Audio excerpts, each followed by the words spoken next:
on, welcome to Vedantu Malayalam channel. എല്ലാവർക്കും വേദാന്തു മലയാളം ചാനലിലേക്ക് സ്വാഗതം. ഇറ്റ്സ് മീ ലെൻ ഡേസി ഓഫ് 6 മാസ്റ്റർ ടീച്ചർ.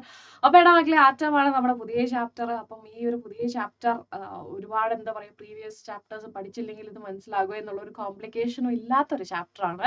ഫ്രഷ് ആയിട്ട് ഇന്ന് തുടങ്ങിയാൽ ഒരു ബുദ്ധിമുട്ടും ഇല്ലാതെ നമ്മൾ കഴിഞ്ഞ നമ്മുടെ ഡ്വൽ നേച്ചർ വരെയുള്ള ഒരു ചാപ്റ്ററിൻ്റെയും ബേസ് ഇല്ലെങ്കിൽ പോലും നന്നായി മനസ്സിലാക്കാവുന്ന, ആൻഡ് ഓൾസോ നമ്മൾ കെമിസ്ട്രിയിൽ ഇതിൻ്റെ കുറേ കാര്യങ്ങളൊക്കെ പഠിച്ചിട്ടുള്ളത് കൊണ്ട് വളരെ ഈസിയും ആയിരിക്കും നമുക്ക്. Okay, yes. അപ്പോൾ നമ്മുടെ ഈ ഒരു ചാപ്റ്റർ നമ്മൾ എന്താ പറയുക, കുറച്ച് സമയം മതി നമുക്ക് ഈ ഒരു ചാപ്റ്റർ ഫിനിഷ് ചെയ്യാൻ വേണ്ടിയിട്ട്.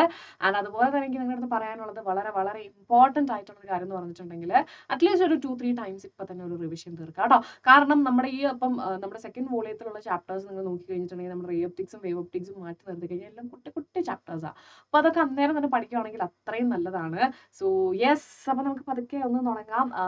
ആറ്റമാണ് ചാപ്റ്റർ. ആറ്റംസ് നമ്മളപ്പോൾ കുറേ പഠിച്ചിട്ടുണ്ട്, നമ്മുടെ കെമിസ്ട്രിയിലൊക്കെ പഠിച്ചിട്ടുണ്ട്. So Rutherford's nuclear model of atom, atomic spectra, de Broglie's explanation of Bohr, second postulate of quantization, ഇത്രയും കാര്യങ്ങളാണ് ഇന്നത്തെ ഈ ഒരു സെഷനിൽ നമ്മൾ ഇൻക്ലൂഡ് ചെയ്തിട്ടുള്ളത്.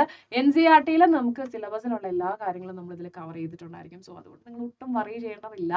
സോ ഗൈസ്, നമുക്ക് തുടങ്ങാം. Rutherford's model, nuclear model of atom. Before that നമുക്കറിയാം, നമ്മൾ ഇതുവരെയും കാണാത്ത ഒരു സംഭവം അതെങ്ങനെ ഇരിക്കും, എന്തായിരിക്കും അതിന്റെ സ്ട്രക്ചർ, ഇതിനൊക്കെ കുറിച്ച് നമ്മൾ കുറച്ച് ടെൻസ്ഡ് ആയിരിക്കും അല്ലെ. കുറച്ച് നമുക്ക് എന്താ പറയുക, ഇപ്പൊ നമുക്കറിയാം ആറ്റം എന്ന് പറഞ്ഞിട്ടുണ്ടെങ്കിൽ എന്താണ്, അതിന്റെ ഒരു central most of the mass concentrate ചെയ്തിട്ടുള്ള ഒരു സ്പേസ് ഉണ്ട്, ദാറ്റ് ഈസ് ന്യൂക്ലിയസ്. ആൻഡ് അതിന് ചുറ്റും ഒരു സ്പെസിഫിക് ഓർബിറ്റിൽ ഇലക്ട്രോൺസ് എന്താ പറയുക ഇങ്ങനെ റിവോൾവ് ചെയ്യുന്നുണ്ട്. ഇതൊക്കെ നമുക്ക് ഇപ്പം അറിയാം അല്ലെ.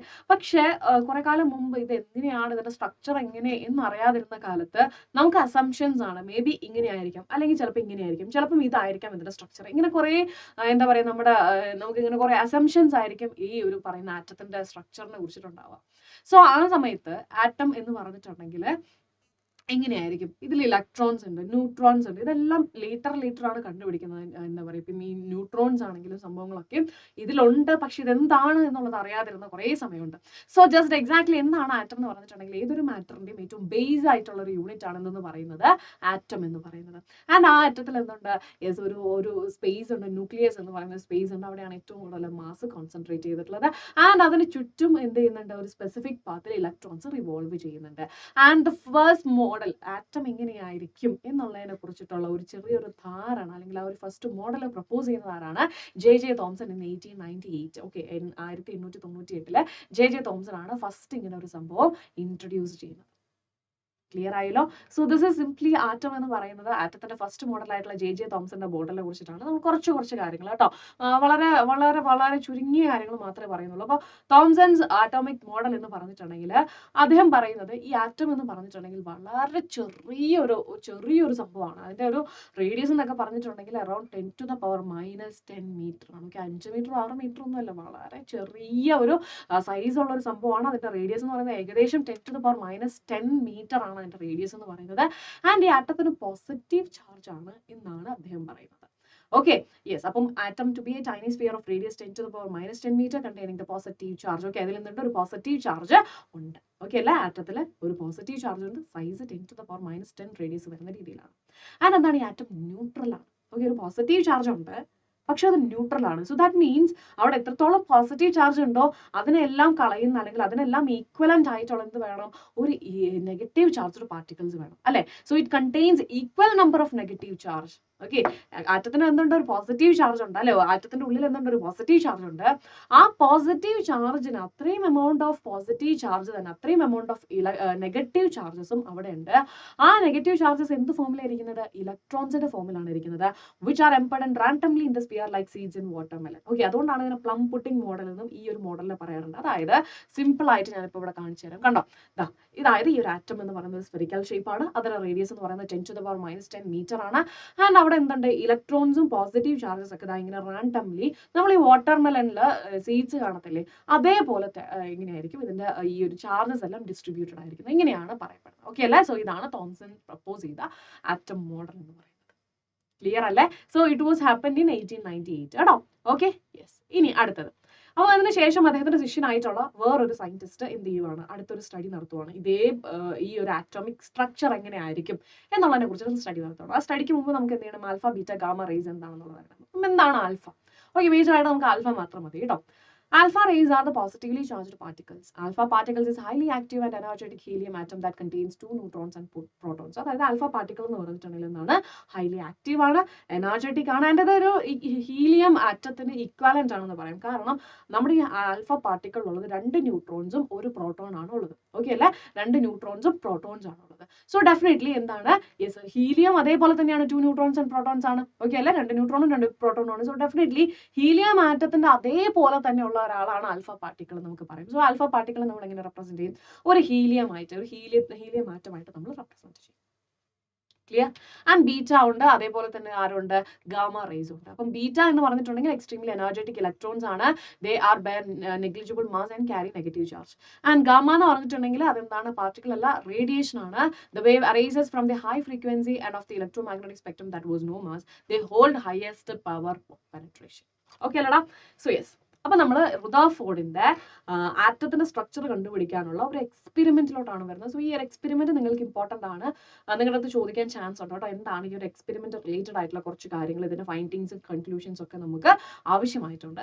സോ ഇതിന് വേണ്ടിയിട്ട് ആവശ്യമായിട്ടുള്ള കുറച്ച് കാര്യങ്ങൾ എന്ന് പറഞ്ഞിട്ടുണ്ടെങ്കിൽ ഈ ഒരു സ്ട്രക്ചർ നിങ്ങളുടെ മനസ്സിലുണ്ടെന്ന് വിചാരിക്കുന്നു. So definitely alpha particle scattering ആണ്. ദാറ്റ് മീൻസ് നമുക്ക് എന്ത് വേണം, ആൽഫ പാർട്ടിക്കിളുടെ ഒരു സോഴ്സ് വേണം അല്ലെ. ആ സോഴ്സിൽ നിന്ന് ആൽഫ പാർട്ടിക്കിൾസ് വന്നാൽ മാത്രമേ നമുക്ക് എന്ത് ചെയ്യാൻ പറ്റത്തുള്ളൂ, സ്കാറ്റർ ചെയ്യാൻ പറ്റത്തുള്ളൂ. സോ ഡെഫിനറ്റ്ലി ഫസ്റ്റ് ആണ് നമുക്ക് വേണ്ടതാണ് ആൽഫ പാർട്ടിക്കിളിന്റെ ഒരു സോഴ്സ്. പിന്നെ ആ യെല്ലോ കളറിൽ കാണുന്നതാണ് തിൻ ഗോൾഡ് ഫോയിൽ. ഓക്കെ അല്ലെ, തിൻ ഗോൾഡ് ഫോയിൽ. അപ്പൊ ഈ ആൽഫ പാർട്ടിക്കിൾ വന്ന് വീഴുന്ന എവിടെയാണ്, ഈ ഗോൾഡ് ഫോയിൽ.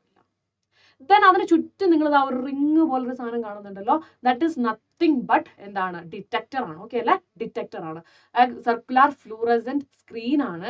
അവിടെ എന്താണ്, ഈ സ്കാറ്റർ ചെയ്ത് വരുന്ന ആൽഫ പാർട്ടിക്കിൾസിന് അത് ഡിറ്റക്ട് ചെയ്യും. സാധാരണ ഒരു സ്ക്രീനിൽ വെച്ചിട്ടുണ്ടെങ്കിൽ അത് നമുക്ക് കണ്ടുപിടിക്കാൻ പറ്റില്ല. അതിനെന്ത് വേണം, സ്പെസിഫിക് ആയിട്ട് അത് ഡിറ്റക്ട് ചെയ്യുന്ന ഒരു സ്ക്രീൻ വെക്കണം. ക്ലിയർ ആയല്ലോ?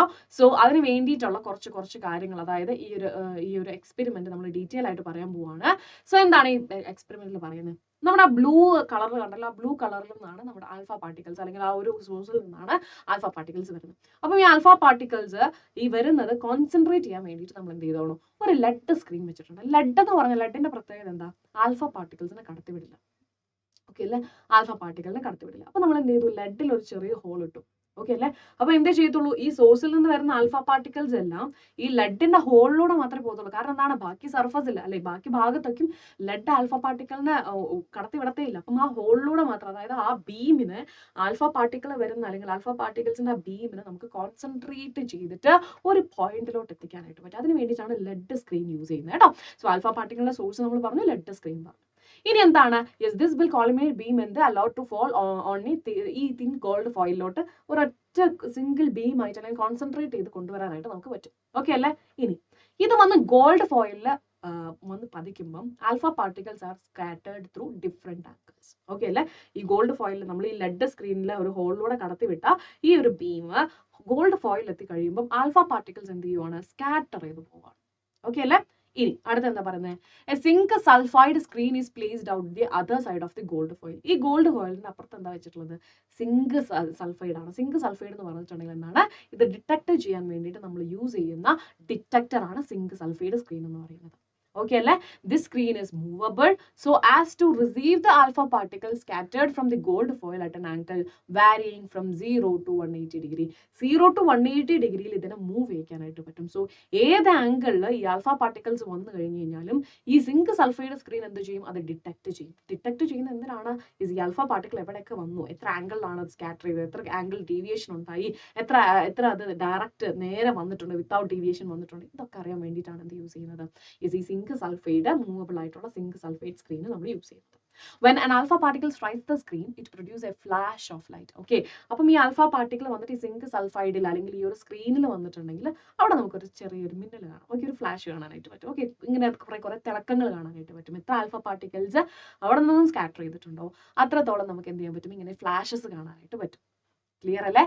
Okay, so this is the experiment. ഇതാണ് നമ്മളിപ്പോൾ ചെയ്ത എക്സ്പെരിമെന്റിന്റെ സെറ്റപ്പ് എന്ന് പറയുന്നത്. ഇനി അടുത്തത് ഇതിൽ നിന്നുള്ള ഫൈൻഡിങ്സ് എന്ന് പറഞ്ഞിട്ടുണ്ടെങ്കിൽ വളരെ അടിപൊളിയാണ് കേട്ടോ. അതായത് ഇപ്പൊ നിങ്ങൾ നോക്കിക്കുക, number of scattered particles detected versus scattering angle. So നിങ്ങൾ നോക്കി കഴിഞ്ഞിട്ടുണ്ടെങ്കിൽ ചെറിയ ഡീവിയേഷനിലാണ് മോസ്റ്റ് ഓഫ് ദി ആൽഫ പാർട്ടിക്കിളും എന്ത് ചെയ്തിട്ടുള്ളത്, സ്കാറ്റർ ചെയ്തിട്ടുള്ളത്. ഓക്കെ, ആൻഡ് 90 ഡിഗ്രിക്ക് മുകളിൽ വളരെ കുറവ് നമ്പർ ഓഫ് പാർട്ടിക്കിൾസ് മാത്രമേ സ്കാറ്റർ ചെയ്തിട്ടുള്ളൂ. ക്ലിയർ ആയല്ലോ? അതായത് ചെറിയ ആംഗിൾ ഓഫ് ഡീവിയേഷൻ മാത്രമേ ഈ പാർട്ടിക്കിൾസിനും, മോസ്റ്റ് ഓഫ് ദി പാർട്ടിക്കിൾസിനും ചെറിയൊരു ആംഗിൾ ഓഫ് ഡീവിയേഷൻ മാത്രമേ സംഭവിച്ചിട്ടുള്ളൂ. 90 ഡിഗ്രി മേളിൽ, ഓക്കെ, 90 ഡിഗ്രിനെക്കാട്ടിലും കൂടുതൽ ഡിഫ്ലക്ട് ചെയ്തത് എത്ര മാത്രമേ ഉള്ളൂ? വളരെ വെരി ഫ്യൂ മാത്രമാണ് എന്ത് ചെയ്തിട്ടുള്ളൂ? വെരി ഫ്യൂ, അല്ലെങ്കിൽ കുറച്ച് നമ്പർ ഓഫ് ആൽഫ പാർട്ടിക്കിൾസ് മാത്രമാണ് 90 ഡിഗ്രി മേളിൽ സ്കാറ്റർ ചെയ്തിട്ടുള്ളൂ. Got it? യെസ്. അപ്പൊ നമുക്ക് ഫൈൻഡിങ്സിലോട്ട് പോകാം. എന്തൊക്കെയാണ് findings? Most of the alpha particle went straight through the gold foil and produces flash on the screen as if there are nothing inside the gold foil. This suggests that the most of the part of the atom is empty. അതായത് ഈ alpha particle നമ്മൾ പറഞ്ഞല്ലോ gold ഫോയിലൂടെ ഇങ്ങനെ pass ചെയ്തപ്പം ഒരു major ആയിട്ട് ഒരു flash, അതായത് കണ്ടിന്യൂസ്ലി അവിടെ ഫ്ലാഷ് ഉണ്ടാവുന്നത്, വരുന്ന ആൽഫ പാർട്ടിക്കിൾ എല്ലാം സ്ട്രേറ്റ് വരുവാണ് without any deviation. Okay, that means ഈ പറയുന്ന ആറ്റത്തില്, ഓക്കെ അല്ലെ, ആറ്റത്തില് മോസ്റ്റ് ഓഫ് ദി പാർട്ടും എന്താണ്? എംപ്റ്റി ആണ്. ക്ലിയർ ആയല്ലോ? മോസ്റ്റ് ഓഫ് ദി പാർട്ടും എംപ്റ്റി ആണ്. Few particles collide with the atoms of the foil which have scattered or deflected to considerably large angles. കുറച്ച് ഇതുണ്ട്, അവരെന്ത് ചെയ്തു, അത്യാവശ്യം കുറച്ച് വലിപ്പമുള്ള, അല്ലെങ്കിൽ കുറച്ചും കൂടെ എന്താ പറയുക, കുറച്ചും കൂടെ നല്ല ഡീവിയേഷനിലായിരുന്നു അത് സ്കാറ്റർ ചെയ്ത് പോയിട്ടുള്ളത്. ദാറ്റ് മീൻസ് നമുക്കറിയാലോ, നമ്മളിപ്പോൾ ഒരു റോഡിലൂടെ പോയിക്കൊണ്ടിരിക്കും, ഒരു സ്ട്രെയിറ്റ് റോഡാണ്. നമ്മൾ എപ്പോഴാണ് എന്താ പറയുക ഡീവിയേഷൻ എടുക്കുക? നമുക്ക് മുന്നിൽ ഒരു വണ്ടി വരുമ്പോൾ അല്ലെ, ദാറ്റ് മീൻസ് ഒരു ഒബ്സ്റ്റക്കിൾ വരും. ക്ലിയർ അല്ലേ? വിത്തൗട്ട് ഡീവിയേഷൻ വരണമെന്നുണ്ടെങ്കിൽ എന്താവണം? അതായത് നമ്മൾ സ്ട്രെയിറ്റ് ഇങ്ങനെ പോകണമെന്നുണ്ടെങ്കിൽ നമുക്ക് ഒരു ഒബ്സ്റ്റക്കിളും, ഒരു വണ്ടിയോ അല്ലെങ്കിൽ റോഡ് ക്രോസ് ചെയ്യുന്ന ആൾക്കാരോ സിഗ്നലോ ഒന്നും പാടില്ല അല്ലെ, നമ്മൾ നേരെ പോകാൻ പറ്റണം. Got it? സോ അങ്ങനെ നേരെ പോകാൻ പറ്റണമെങ്കിൽ ഫ്യൂ പാർട്ടിക്കിൾസ് എന്ന് പറഞ്ഞിട്ടുണ്ടെങ്കിൽ അവർക്ക് എന്താണ്? ചെറിയൊരു ഒബ്സ്റ്റക്കിളിനെ അവിടെ ഫേസ് ചെയ്തു. അവരെന്ത് ചെയ്തു? യെസ്, ഒരു ലാർജ് ആംഗിളിൽ ഡിഫ്ലക്ട് ചെയ്തു. ഇനി ചെറുതാണ്, ചില സംഭവങ്ങളോ നേരെ പോയി നേരെ വന്നു. Very few particle even turn back towards the source itself. Okay, alpha പാർട്ടിക്കിളിൽ നിന്ന് ഇങ്ങനെ പോയി വന്ന പാട് അതേ വഴി തിരിച്ചു. ക്ലിയർ അല്ലേ? സെയിം പാത്തിലൂടെ തിരിച്ചു. സോ ഇതിൽ നിന്ന് എന്താ മനസ്സിലായത്? The entire positive charge and the almost whole mass of the atom is concentrated in a small center called a nucleus. നമ്മൾ പറഞ്ഞല്ലോ കുറച്ച് പാർട്ടിക്കിൾ പോയി തിരിച്ചു വന്നു. നമുക്കറിയാം ഈ ആൽഫ പാർട്ടിക്കിൾ അല്ലെ, നമ്മൾ പറഞ്ഞു അതെന്താണ്? ഹീലിയം ആണ് അല്ലെ. ഹീലിയം എന്ന് പറഞ്ഞിട്ടുണ്ടെങ്കിൽ എന്താണ്? പോസിറ്റീവ് ആണ് അല്ലെ. സോ പോസിറ്റീവ്ലി ചാർജ്ഡ് ആണ് ആൽഫ പാർട്ടിക്കിൾ എന്ന് പറയുന്നത്. സോ ആൽഫ പാർട്ടിക്കിളിനെ തിരിച്ച് അതേപോലെ തന്നെ വരണമെന്നുണ്ടെങ്കിൽ അവിടെ എന്തായിരിക്കണം? അതേ എമൗണ്ട് ഓഫ് പോസിറ്റീവ് ചാർജ് ഉണ്ടാവണ്ടേ? സോ ദാറ്റ് മീൻസ് ഈ പോകുന്ന വഴിയിൽ ആരുണ്ട്? യെസ്, ഒരു ചെറിയ സ്മോൾ സ്പേസിൽ ആരുണ്ട്? യെസ്, ന്യൂക്ലിയസ് ഉണ്ട്. ഓക്കെ അല്ലെ? ന്യൂക്ലിയസ് ഉണ്ട്. ആ ന്യൂക്ലിയസ് എന്താണ്? Positive charge. എങ്ങനെ ഐഡന്റിഫൈ ചെയ്തത്?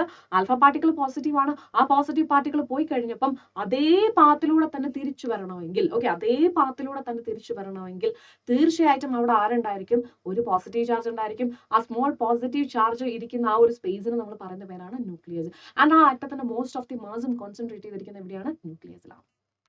ക്ലിയർ? യെസ്. ഇനി the electrons revolving around the nucleus could not deflect the path of alpha particle. This suggests that electrons are very light. അതായത് ഇപ്പം ഈ നമ്മൾ പറഞ്ഞല്ലോ ഈ ന്യൂക്ലിയസിന് ചുറ്റും ഇലക്ട്രോൺസ് ഇങ്ങനെ റിവോൾവ് ചെയ്യുന്നുണ്ടെന്ന് പറഞ്ഞല്ലോ. ഈ ഇലക്ട്രോൺസ് ഒന്നും എന്ത് ചെയ്തില്ല? ഈ ആൽഫ പാർട്ടിക്കിൾസിന്റെ പാത്തിനെ ഡീവിയേറ്റ് ചെയ്തില്ല. എന്തുകൊണ്ടാണ്?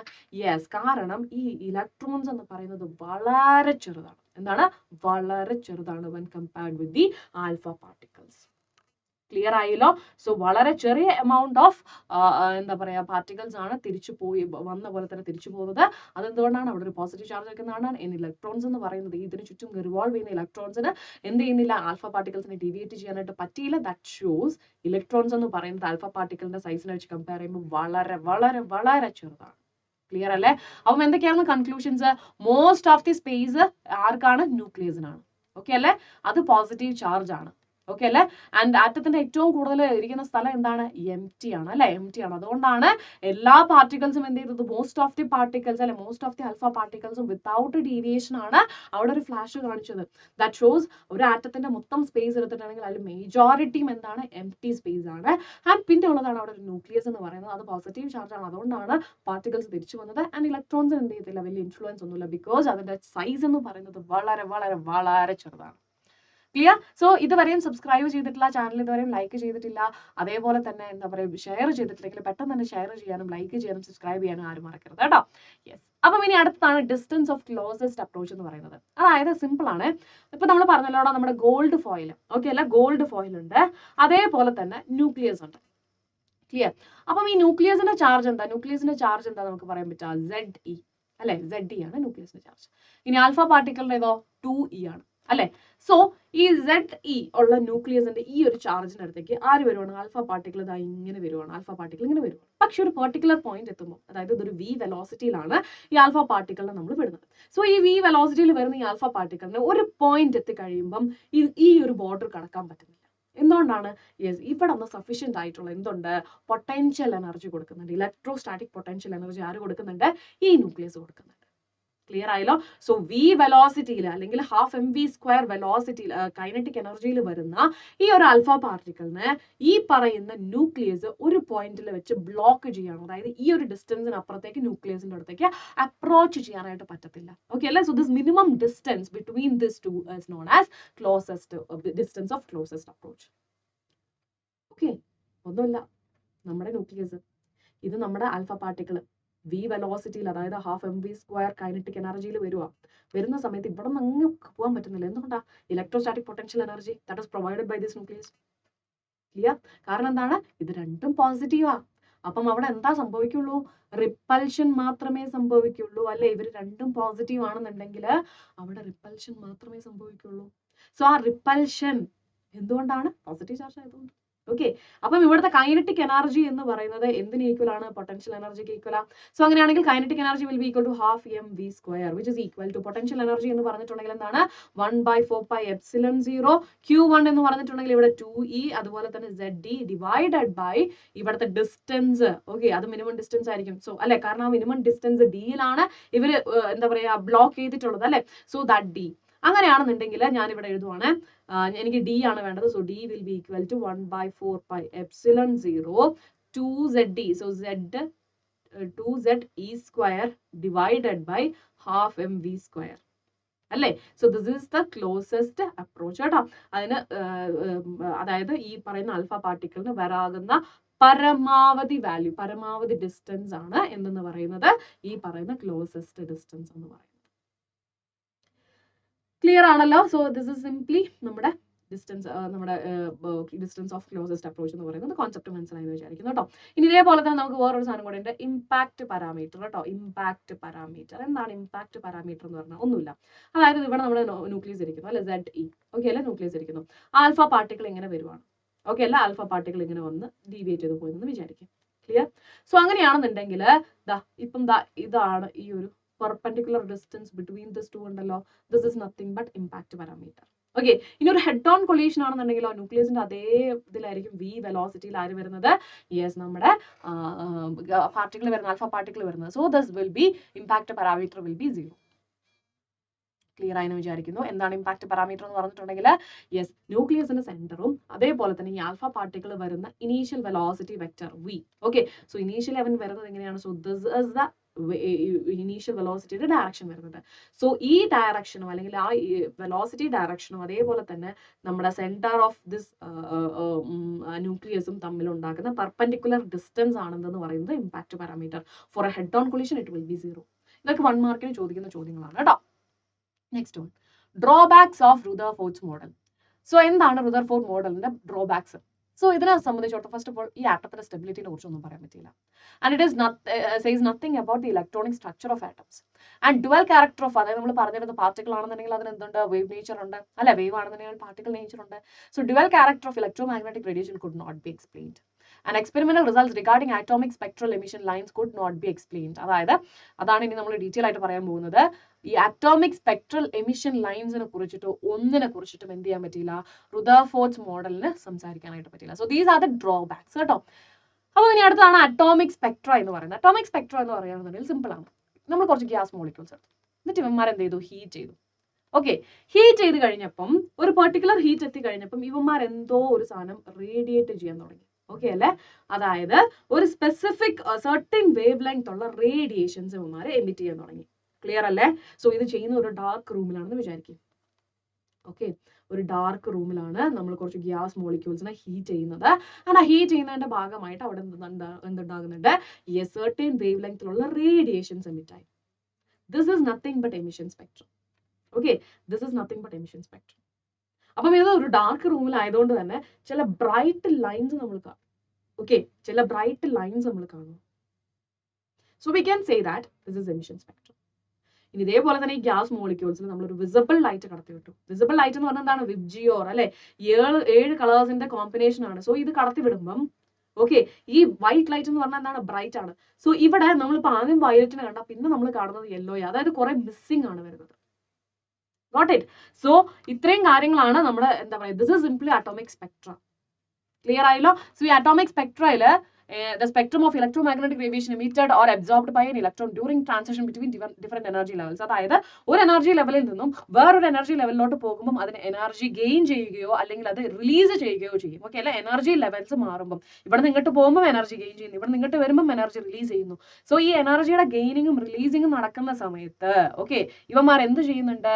യെസ്, ഇവന്മാര് ഒരു certain amount of വേവ് ലെങ്തിലുള്ള റേഡിയേഷൻസ് എമിറ്റ് ചെയ്യുന്നുണ്ട്. So this is nothing but, അല്ലെങ്കിൽ ഈ ഒരു എനർജി റിലീസ് ചെയ്തു അല്ലെങ്കിൽ അബ്സോർബ് ചെയ്തെന്ന് പറഞ്ഞല്ലോ, that will be in the form of spectrum.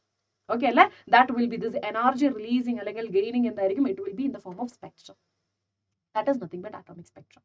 When an electron gets excited from one energy to another, it either emits or absorbs light or of a specific wavelength. നമ്മൾ പറഞ്ഞു അല്ലേ, ഒരു electron മുകളിലോട്ട് പോകുന്ന energy level, higher energy ലെവലിലോട്ട് പോകുകയാണെങ്കിൽ definitely അത് എന്ത് ചെയ്യുന്നുണ്ട്? എനർജി ഗെയിൻ ചെയ്യുന്നുണ്ട്. ഇനി താഴത്തോട്ട് വരുവാണെങ്കിൽ എനർജി റിലീസ് ചെയ്യുന്നുണ്ട്. So the collection of all these specific wavelength of atom in a given set of conditions like pressure, temperature, etc. is the atomic spectra of atoms. Okay അല്ലേ? Clear ആയെന്ന് വിചാരിക്കുന്നു. മനസ്സിലായിട്ടില്ലെങ്കിൽ just ഈ ഒരു time മാത്രം ഒന്ന് specify ചെയ്താൽ മതി. വീണ്ടും എക്സ്പ്ലെയിൻ ചെയ്തിരുന്നതിൽ ഒരു കുഴപ്പമില്ല കേട്ടോ. ഇനി എന്താണ് emission spectrum? Hydrogen spectrum consist of discrete bright lines, A dark background and it specifically known as hydrogen emission spectrum. Okay അല്ലേ? ഹൈഡ്രജനിൽ എന്തുണ്ട്? യെസ്, കണ്ടിന്യൂസ് അല്ലാത്ത bright lines in A dark background. Okay, ഒരു dark background, അവിടെ bright lines കാണുന്നുണ്ട്. This is the emission Spectra of hydrogen. It consist of bright lines on A dark background. ഇനി absorption spectrum ആണെങ്കിലോ, yes, there is one more type of hydrogen spectrum exists where we can get dark lines. നേരത്തെ പറഞ്ഞിട്ട് നേരത്തെ തിരിച്ചു. Okay, നേരത്തെ എന്താ പറഞ്ഞാൽ ഡാർക്കിന്റെ ഇതിൽ ബ്രൈറ്റ് സ്പോട്ട്, ഇവിടെ ആണെങ്കിലോ dark lines in the bright background. നമ്മൾ നേരത്തെ പറഞ്ഞ ഗ്യാസ് മോളിക്യൂൾസിന്റെ ആ ഒരു സംഭവം തന്നെ മനസ്സിൽ വെച്ചാൽ മതി. സിമ്പിൾ ആയിട്ട് നമുക്ക് എമിഷൻ ആൻഡ് അബ്സോർപ്ഷൻ സ്പെക്ട്രം പറയാനായിട്ട് പറ്റും. ഇനി അടുത്തത് Bohr model of hydrogen atom നിങ്ങൾക്ക് പഠിക്കാനില്ല, പക്ഷെ നമ്മളിവിടെ ഈ ചാപ്റ്ററിന്റെ എൻഡിലോട്ട് പോകുമ്പോൾ നമുക്ക് ചെറിയ കാര്യം പഠിക്കാനുണ്ട്. അതിന് വേണ്ടിയിട്ടാണ് ഇപ്പം ഈ ഒരു സാധനം പറയുന്നത് കേട്ടോ. In an atom electrons revolve around the positively charged nucleus in a definite circular path called orbit or states. അതായത് ബോർ മോഡലിന്റെ ആറ്റം മോഡൽ അനുസരിച്ചിട്ട് എന്താണ്? യെസ്, ഈ പറയുന്ന ന്യൂക്ലിയസിന് ചുറ്റും ഇലക്ട്രോൺസ് റിവോൾവ് ചെയ്യുന്ന ഒരു സ്പെസിഫിക് പാത്തിലാണ് എന്ന് പറഞ്ഞു. അതിന്റെ സ്റ്റെബിലിറ്റി നമുക്ക് പറയാൻ പറ്റില്ല അല്ലെ, കാരണം റുദർഫോർഡിന്റെ പറഞ്ഞപ്പോൾ എന്താ പറഞ്ഞത്? യെസ്, നമ്മൾ ഇങ്ങനെ ഒരു സ്പെസിഫിക് ആയിട്ടുള്ള ഒരു ഓർബിറ്റിൽ പോവുകയാണെന്നുണ്ടെങ്കിൽ തീർച്ചയായിട്ടും അതായത് ഇങ്ങനെ റിവോൾവ് ചെയ്യാണ്, ചുമ്മാ റിവോൾവ് ചെയ്യാന്നുണ്ടെങ്കിൽ അതിന്റെ എനർജി ലൂസ് ചെയ്ത് അവസാനം അത് ന്യൂക്ലിയസിൽ വന്ന് വീഴേണ്ടതായിരുന്നു. ഓക്കെ, അതാണ് റുദർഫോർഡിന്റെ ഇതിന് നമ്മൾ പറഞ്ഞ ഒരു ഡ്രോബാക്ക് അല്ലെ.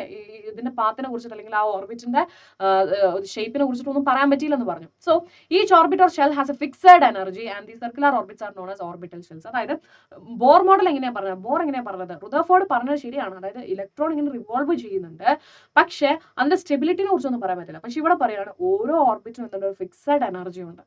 ഓക്കെ അല്ലെ? ഫിക്സഡ് എനർജി ഉണ്ട്. ആൻഡ് ആ ഫിക്സഡ് എനർജിയിൽ റിവോൾവ് ചെയ്യുന്ന ആ പാത്തിന് പറയുന്ന പേരാണ് orbital shells.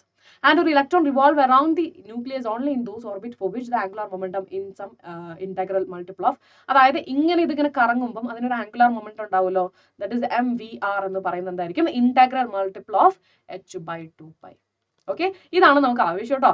MVR which is equal to NH/2π. ഇതിവിടെ ഇരിക്കട്ടെ, നമുക്ക് ആവശ്യമുണ്ട്. ഇനി radius of the hydrogen atom ആണ് കേട്ടോ പറയുന്നത്. അപ്പൊ റേഡിയസ് ഓഫ് ഹൈഡ്രജൻ ആറ്റം എന്ന് പറഞ്ഞിട്ടുണ്ടെങ്കിൽ ആ ഒരു ഇക്വേഷൻ മാത്രം നിങ്ങൾ പഠിച്ചു വെച്ചാൽ മതി. Rn is equal to n²h²ε0 πme². Okay, ഇതാണ് നമ്മുടെ എന്തെന്ന് പറയുന്നത്? റേഡിയസിന്റെ ഇക്വേഷൻ എന്ന് പറയുന്നത്. സോ ഇവിടെ നമ്മൾ ഫസ്റ്റ് R1 അതായത് ഫസ്റ്റ് ഓർബിറ്റില് ഓക്കെ അല്ലെ കണ്ടുപിടിക്കുകയാണെന്നുണ്ടെങ്കിൽ നമുക്ക് എന്ത് കിട്ടും? ഇവിടെ n²ന് 1² എടുത്തു, h²ε0 πme². അപ്പൊ നമുക്ക് ഇത് ഈ കോൺസ്റ്റന്റ്സിന്റെ വാല്യൂ എല്ലാം ഇട്ട് കഴിഞ്ഞാൽ നമുക്ക് ഒരു വാല്യൂ കിട്ടും. ദാറ്റ് ഇസ് നത്തിങ് ബട്ട് 0.53 കേട്ടോ. 0.53 എന്ന് നമുക്ക് ആൻസർ കിട്ടും. സോ അങ്ങനെയാണെന്നുണ്ടെങ്കിൽ എനിക്ക് ഈ Rn തന്നെ എങ്ങനെ റെപ്രസെന്റ് ചെയ്യാം? യെസ്, n² ഇൻറ്റു ദിസ് 0.53 അല്ലെ, n² ഉണ്ട്. കാരണം Rn എന്ന് പറയുന്നത് വൺസ് നമ്മൾ n1 കണ്ടുപിടിച്ചാൽ ഓക്കെ n-ന് 1 ഇട്ട് കൊടുത്തു കഴിഞ്ഞാൽ ഈ വാല്യൂ നമുക്ക് കിട്ടും അല്ലെ, ഈ വാല്യൂ കിട്ടും. ക്ലിയർ അല്ലടാ? ക്ലിയർ അല്ലേ? ദാറ്റ് ഇസ് R1 എന്ന് പറയുന്നത് അല്ലെ. സോ n² R1 ആണ്, അല്ലെങ്കിൽ Rn is proportional to n² ആണ്. സോ ഹിയർ ദിസ് ബാക്കി value h² ε0 divided by πm² എന്ന് പറഞ്ഞാൽ എന്താണ്? R1 ആണ്. ക്ലിയർ അല്ലേ? R1 ആണ്. സോ എനിക്ക് എന്ത് എഴുതാം? Rn is equal to n square into R1 എന്ന് ഇടാം. ആൻഡ് ഇതിന്റെ വാല്യൂസ് എല്ലാം സബ്സ്റ്റിറ്റ്യൂട്ട് ചെയ്ത് കഴിയുമ്പോൾ നമുക്ക് എന്ത് കിട്ടും? n സ്ക്വയർ ഇൻറ്റു അല്ലെങ്കിൽ 0.53 n സ്ക്വയർ എന്ന് കിട്ടും. സോ സിമ്പിൾ ആയിട്ട് നമുക്ക് റേഡിയസ് കണ്ടുപിടിക്കാൻ പറ്റും ഹൈഡ്രജൻ ആറ്റത്തിന്റെ. അതായത് അതിന്റെ എനർജി ലെവൽ എത്രയാണോ ആ ഇതിൽ നമ്മൾ ജസ്റ്റ് അല്ലെങ്കിൽ ഇത് എന്ന് പറഞ്ഞിട്ടുണ്ടെങ്കിൽ n എന്ന് പറഞ്ഞിട്ടുണ്ടെങ്കിൽ പ്രിൻസിപ്പൽ ക്വാണ്ടം നമ്പർ ആണ് കേട്ടോ. പ്രിൻസിപ്പൽ ക്വാണ്ടം നമ്പർ ആണ്. സോ നമ്മൾ n ന് 1 ഇട്ട് കൊടുക്കാം, 2 ഇട്ട് കൊടുക്കാം, 3 ഇട്ട് കൊടുക്കാം. And finally we will get the result. Okay അല്ലേ? ആൻഡ് ഇത് മാത്രം ഈ ഒരു ഇക്വേഷൻ മാത്രം നിങ്ങൾ പഠിച്ചു വെച്ചാൽ മതി കേട്ടോ. ഇനി അടുത്തത് ഹൈഡ്രജന്റെ എനർജി ഇതാണ്, ലെവൽസ് ആണ്. So first of all Lyman series ആണ് പറയുന്നത്. ലൈമാൻ സീരീസ് എന്ന് പറഞ്ഞാൽ എന്താണ്? When electron jumps from n is equal to 2, 3, 4 principal quantum number ആണ് കേട്ടോ. 3, 4 ആൻഡ് ഇത് എവിടേക്കാണ് പോകുന്നത്? n is equal to 1. അതായത് രണ്ടാമത്തെ എനർജി ലെവലിൽ നിന്നും 1 വരുവാണ്, 3 നിന്നും 1 വരുവാണ്, 4 നിന്നും 1 വരുവാണ്. That is nothing but Lyman. And this series in ultra violet region. Okay അല്ലെ? UV റീജിയൻ ആണ്. Next one is Balmer. Balmer എന്ന് പറഞ്ഞിട്ടുണ്ടെങ്കിൽ എന്താണ്? ഈ പറയുന്ന 3ാമത്തെ ലെവലിൽ നിന്ന് 4ാമത്തെ ലെവലിൽ നിന്ന് 5ാമത്തെ ലെവലിൽ നിന്ന് എങ്ങോട്ടാണ് വരുന്നത്? 2ാമത്തെ എനർജി ലെവലിലോട്ട് വരുവാണ്. That is nothing but Balmer series. And അതെന്താണ്? It is lies in the visual region. Okay, visible region. Next one അതായത് നമ്മുടെ വിബ്ജിയോർ ആണ് കേട്ടോ പറയുന്നത്. നെക്സ്റ്റ് വൺ എന്താ പറയുന്നത്? 4ാമത്തെ 5ാമത്തെ 6ാമത്തെ ഏതിൽ നിന്നായിക്കോട്ടെ അത് എവിടേക്കാണ് വന്ന് വീഴുന്നത്? 3ാമത്തെ സ്റ്റേറ്റിലോട്ട്. ഓക്കെ അല്ലെ? 3ാമത്തെ സ്റ്റേറ്റിലോട്ട് വന്ന് വീഴുവാണ്. And this is in the region of infrared region. Then Brackett. Okay, Brackett എന്താ പറയുന്നത്? 5ാമത്തെ 6ാമത്തെ 7ാമത്തെ എക്സെട്ര അവിടെ നിന്നും എവിടേക്കാണ് വരുന്നത്? 4ാമത്തെ എനർജി ലെവലിലോട്ട്. That is Brackett. And Pfund ആണെങ്കിലോ it is from 6, 7, 8 etcetera to 5th level. അടുത്തത് de Broglie's explanation of Bohr's second postulate of quantization. എന്തായിരുന്നു സെക്കൻഡ് പോസ്റ്റുലേറ്റ്? നമ്മൾ നേരത്തെ പറഞ്ഞിരുന്നു MVR which is equal to NH/2π. Clear ആണല്ലോ? MVR ഇതാണ് angular momentum. ഇതാണ് second postulate. അപ്പൊ ഡി ബ്രോഗ്ലി എന്താ പറയുന്നതെന്ന് വെച്ചിട്ടുണ്ടെങ്കിൽ സിമ്പിൾ ആണ്. അതായത് നമ്മൾ പറഞ്ഞല്ലോ ഇപ്പൊ ഈ പാർട്ടിക്കിളിനാണെന്നുണ്ടെങ്കിൽ എന്തുണ്ട്? വേവ് നേച്ചർ ഉണ്ട്. സോ അങ്ങനെയാണെന്നുണ്ടെങ്കിൽ ഈ ഇലക്ട്രോൺ എന്ത് ചെയ്യും? ഇതേപോലെ ഓരോ വേവുകൾ ക്രിയേറ്റ് ചെയ്തിട്ടായിരിക്കും ഈ പറയുന്ന സർക്കുലർ ഷേപ്പ് ഫിനിഷ് ചെയ്യുന്നത്. അല്ലടാ, ഒരു വേവ്, രണ്ടാമത്തെ വേവ്, അതായത് ഇതിന് പാർട്ടിക്കിൾ ആണെന്നുണ്ടെങ്കിൽ അതിന് വേവ് നേച്ചർ ഉണ്ട്. സോ ഇത് മൂവ് ചെയ്യുമ്പോൾ എന്താണ്? ഇതിന് വേവ് നേച്ചർ ഉണ്ട്. സോ അതിന്റെ ഭാഗമായിട്ട് ഇതേപോലെ ഇങ്ങനെ വേവ് ഷേപ്പിലാണ് ഇങ്ങനെ കറങ്ങിക്കൊണ്ട് പോകുന്നത്. ഓക്കെ അല്ല? അത് സർക്കുലർ ഷേപ്പ് അത് ഫിനിഷ് ചെയ്യുന്നത്. സോ അങ്ങനെയാണെന്നുണ്ടെങ്കിൽ എനിക്ക് എന്ത് പറയാടാ? ഒന്ന് നോക്കിക്കേ. നമ്മളിപ്പോൾ നേരത്തെ പറഞ്ഞ പോലെ തന്നെ നമ്മുടെ mv² which is equal to NH/2π ആണ്. So here we can say that എന്താണ്? നമ്മുടെ നമ്മൾ പറഞ്ഞു ലാംഡ ആണ് ഒരു വേവ് ലെങ്ത് എന്ന് പറയുന്നത്. അങ്ങനെയാണെങ്കിൽ n നമ്പർ ഓഫ് ലാംഡാസ് ചേർന്നിട്ടാണ് എന്ത് ചെയ്യുന്നത്? ഈ ഒരു സർക്കിൾ ഫിനിഷ് ചെയ്യുന്നത്. So this will be equal to the circumference of the circle, that is 2πr. Clear? And lambda we can write it as h/mv. So ഞാൻ സബ്സ്റ്റിറ്റ്യൂട്ട് ചെയ്തു n into h/mv which is equal to 2πr. ഓക്കെ, സോ അങ്ങനെയാണെന്നുണ്ടെങ്കിൽ എനിക്ക് r ആണ് വേണ്ടത്. So അങ്ങനെയാണെങ്കിൽ ഞാൻ എന്ത് കണ്ടുപിടിക്കും? r അല്ല എനിക്ക് വേണ്ടത്. എനിക്ക് സിമ്പിൾ ആയിട്ട് എനിക്ക് NH/2π ഇവിടേക്ക് MVR കൊടുത്തിട്ടുണ്ടെങ്കിൽ സെക്കൻഡ് പോസ്റ്റുലേറ്റ്സ് റെഡി ആയി. ഓക്കെ, സോ ഇതാണ് പറയുന്നത്. ഇപ്പം L is equal to MVR which is equal to NH/2π എന്ന് നമുക്ക് അറിയാം. അതായത് ബോറിന്റെ സെക്കൻഡ് പോസ്റ്റുലേറ്റ് ആയിരുന്നു. അതിനുള്ള എക്സ്പ്ലനേഷൻ ആണ് ഡി ബ്രോഗ്ലി കൊടുത്തത്. അതായത് ഇതിപ്പം വേവ് ആണെന്നുണ്ടെങ്കിൽ, അതായത് ഈ പറയുന്ന ഇലക്ട്രോൺ റിവോൾവ് ചെയ്യുന്ന ഇലക്ട്രോൺ വേവ് നേച്ചർ ആണ് എക്സിബിറ്റ് ചെയ്യുന്നതെങ്കിൽ ഇതിങ്ങനെ റിവോൾവ് ചെയ്യുമ്പോൾ എന്താവും? ഓരോ വേവ് ലെങ്ത് അല്ലെ ഇതിങ്ങനെ കറങ്ങുമ്പോൾ അത്ര നമ്പർ ഓഫ് വേവ്സ് ജനറേറ്റ് ചെയ്യും. ഒരു വേവ് ലെങ്ത് എന്ന് പറഞ്ഞാൽ ലാംഡ ആണെന്നുണ്ടെങ്കിൽ n നമ്പർ ഓഫ് വേവ് ലെങ്ത്തുകളായിരിക്കും അവിടെ ഉണ്ടായിട്ടുണ്ടാവുക. So n number of wave length അതിന്റെ സം ആയിരിക്കും എന്ന് പറയുന്നത് അതിന്റെ സർക്കംഫറൻസ് എന്ന് പറയുന്നത്. സോ നമ്മൾ ഇക്വേറ്റ് ചെയ്തു. Finally we get NH/2π which is equal to MVR. Just ഇത് രണ്ടും അങ്ങോട്ടും ഇങ്ങോട്ടും മാറ്റിയേ ഉള്ളൂ കേട്ടോ. സോ നമുക്ക് എന്തായി? ആ സെക്കൻഡ് പോസ്റ്റുലേറ്റ് നമ്മൾ അവിടെ സെറ്റ് ആക്കി വെച്ചു. ക്ലിയർ? യെസ്. ഇനി അടുത്ത് എന്താണ്? ലിമിറ്റേഷൻസ് ഓഫ് ബോസ് മോഡൽ ആണ്. Applicable only for hydrogen like atom. അതായത് ഇതിനെക്കാട്ടിലും കൂടുതൽ അറ്റോമിക് നമ്പർ ഉള്ള ഒരു ആറ്റത്തിനെ കുറിച്ചിട്ടും ഈ ഒരു സംഭവത്തിന് എക്സ്പ്ലെയിൻ ചെയ്യാൻ പറ്റില്ല. Unable to explain the relative intensities of frequency in the spectrum does not explain about the shape of the orbit. ഇത്രയും കാര്യങ്ങളാണ്. ഇനി നിങ്ങൾക്ക് ആർക്കെങ്കിലും ഈ ഒരു ചാപ്റ്ററിന്റെ നോട്ട്സ് വേണമെന്നുണ്ടെങ്കിൽ ടെലഗ്രാമിൽ ജോയിൻ ചെയ്യണം. ആൻഡ് ഓൾസോ ഈ ഒരു ചാപ്റ്ററിന്റെ വീക്ക് ക്വിസ് അറ്റൻഡ് ചെയ്യണമെന്നുണ്ടെങ്കിൽ ഡിസ്ക്രിപ്ഷൻ ബോക്സ് നോക്കിയാൽ മതി. സോ നിങ്ങൾക്ക് ആ ഒരു വീക്ക് ക്വിസ് അറ്റൻഡ് ചെയ്യാനായിട്ട് പറ്റും. സോ മക്കളെ എന്തായാലും ഡിസ്ക്രിപ്ഷൻ ബോക്സ് നോക്കുക. ടെലഗ്രാമിന്റെ ലിങ്കും അതുപോലെ തന്നെ വീക്ക് ക്വിസിന്റെ ലിങ്കും അവൈലബിൾ ആയിരിക്കും. So stay tuned to Vedanta Malayalam channel for more videos and updates. Thank you so much. Bye bye.